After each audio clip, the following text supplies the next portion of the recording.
Hey toy fans, Aaron here. And by toy fans, I mean adult collectors who love Star Wars toys. Today, taking a look at the vintage collection release of the AT-ST Raider from Star Wars The Mandalorian. This is available, at least in the US, as a Best Buy exclusive. And as you see, this is the front of the packaging. You got that nice Mandalorian logo up top. And of course, below that, very nice image of the vehicle with the included figure alongside it. I like the forest backdrop. Don't know where we are, but still makes for some nice box art. Just off to the left side in that red circle, it's simply stating that you get an included figure, which is the Klatooinian Raider.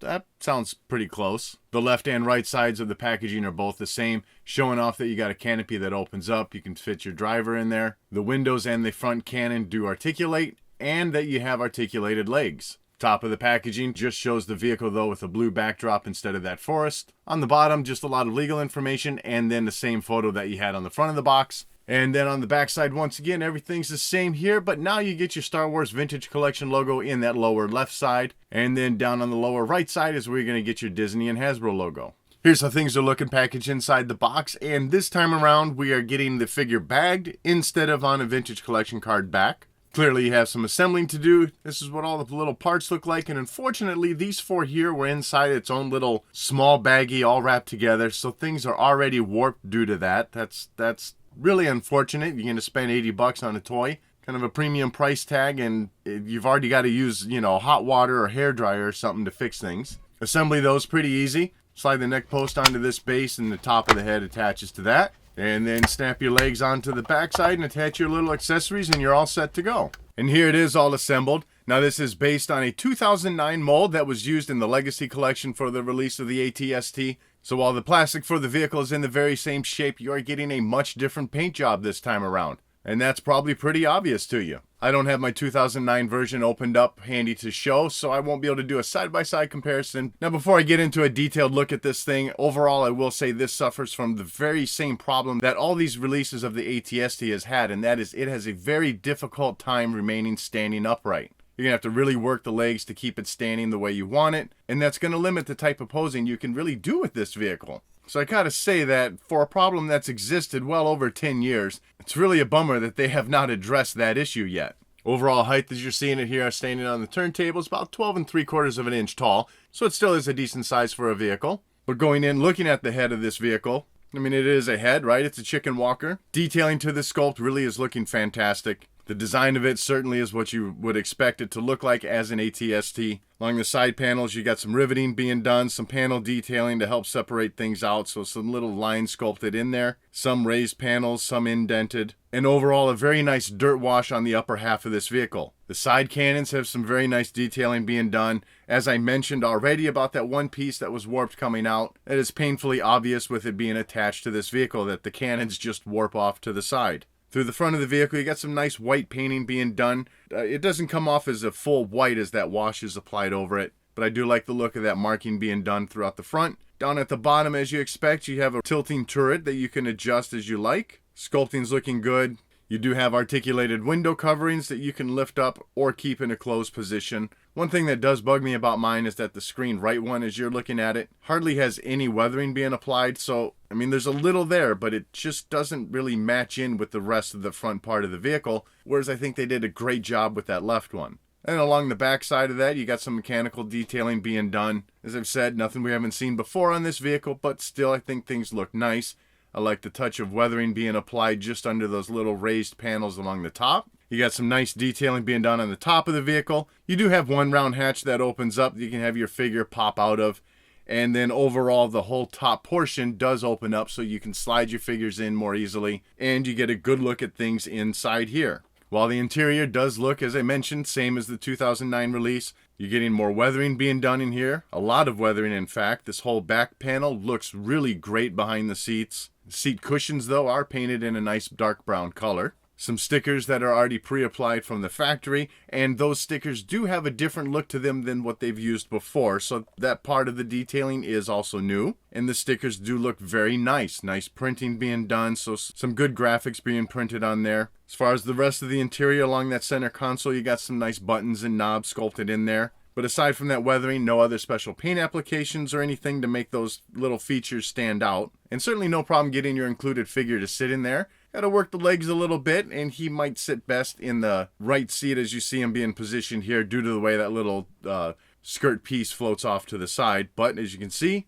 he does indeed fit in there. And with that round hatch opened up, certainly no problem with him sticking his head out of there or placing him with his arms over the top. So it makes for a nice look with that. Along the base platform for the head of the vehicle, it's still some nice mechanical detailing being done in here. Some nice weathering applied also. And as we continue down to the legs, here's where you're going to find a lot more variances in what's been released before. Its right leg is molded in a brown color as you get for the as you get to one of the back joints. Also some soft goods wrapped around that joint. I like the fabric and the detailing being done in here. It's a nice camouflage look, but not in that traditional camouflage sense that you used to see in with, military and such. The black elastic bands certainly do a nice job of keeping those soft goods in place. As I've moved the legs around, I haven't had any problems with those kind of shuffling out of the joint or anything, so they've stayed pretty well put. The vehicle's left leg is done in an all red color, and on each leg you're going to find again some weathered white markings kind of crossing the front and sides of the legs.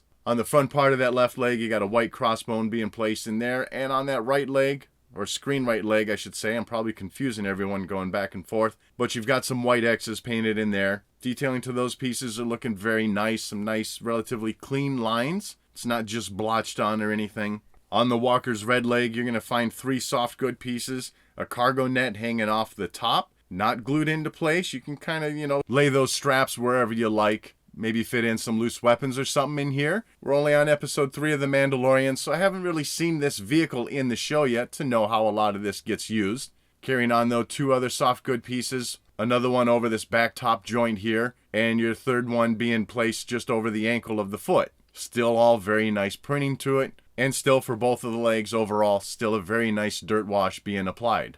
As for articulation, I've already mentioned the top hatch that opens, both the little round hatch and the lid. You got your articulating windows that, hard to show here, that do flip open. Cannons on each side just swivel all the way around. In fact, they just really rest in there. As for the head of the vehicle, you get some side to side, pretty much to where the top part of this leg is. If you extend that down, this is really hard to show off on camera. You extend that down, you're going to get a little bit more range out of it. Both of the legs do open up at this shoulder joint, and then at that point, you've got your rotation in there.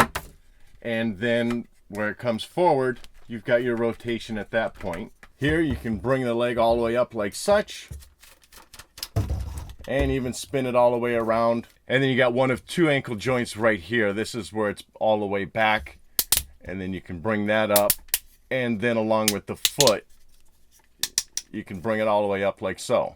And now moving on to the included figure, and I've got to say this is a stunning looking action figure. The base of the figure, the body, the legs and such, that's made up from the 2012 release of the Vintage Collection Weekway figure, but you're getting a new head, new helmet, the armor that's wrapped around the body is new.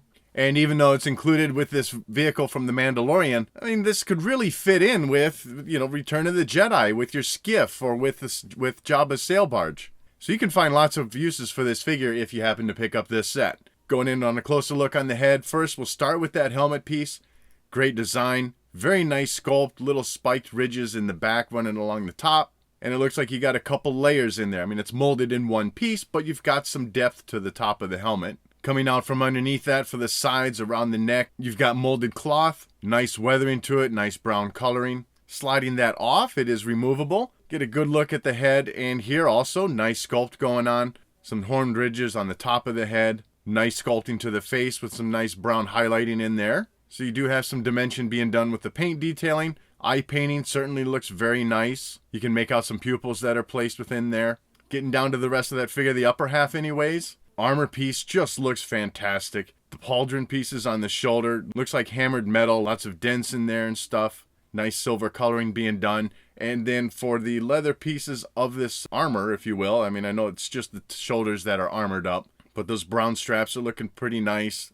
I like the sculpting to the fabric, lots of ruffles and folds being done in there. Nice silver and light brown painting being done on that neck piece that's coming around just along the front. Unfortunately, you see a weapon sculpted and painted in there, and the holster on this front of his belly, not removable. It does certainly look like you could just pull that out, but that's just because they did a nice job keeping the paint separated from the rest of that brown. But there is nothing to pull out there. Going around his belt, you got a pouch sculpted on the right side of his hip. And then off on the left side, maybe some tools or something painted in there. Nice silver coloring.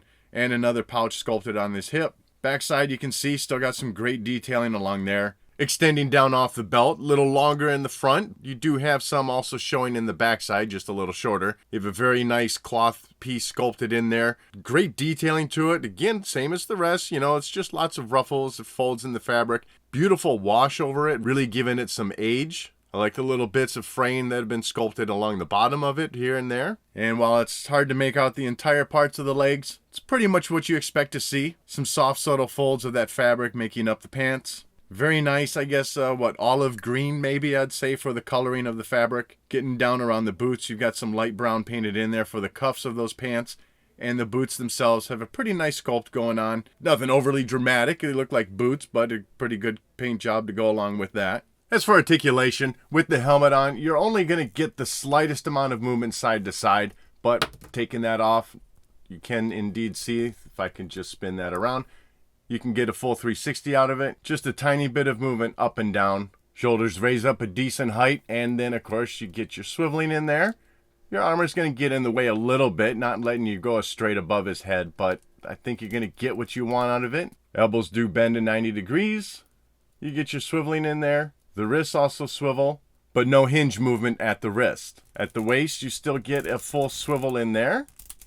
Legs bend straight out, and the legs bend pretty much straight back. You get a good bend at the knees, and then of course you get your swiveling at that joint. You get your swiveling at the ankles, and then your feet bend that far back and come forward that far. This figure does come with one single accessory, and that's a blaster. Decent sculpting to it, and if I'm not mistaken, I think this does look like a Skiff Guard's blaster. I'm just too lazy to get out of my chair and go look at the computer. But detailing to it's looking pretty good. I wish it had received the same paint detailing, at least, you know, a little brown on the handle that we've received on the weapon that's molded into the front of him. Fits well in his right or left hand. Both of them have an index finger sticking out. You can slide it into that trigger, but no additional holster to place this weapon. So overall for me, this is a tough call because this does have a pretty premium price tag of $80. Now, on the plus side, if you happen to be a rewards member at Best Buy, and if I didn't mention this, it's a Best Buy exclusive. But if you happen to be a rewards member, you know, a handful of reward certificates can certainly bring this price down for you.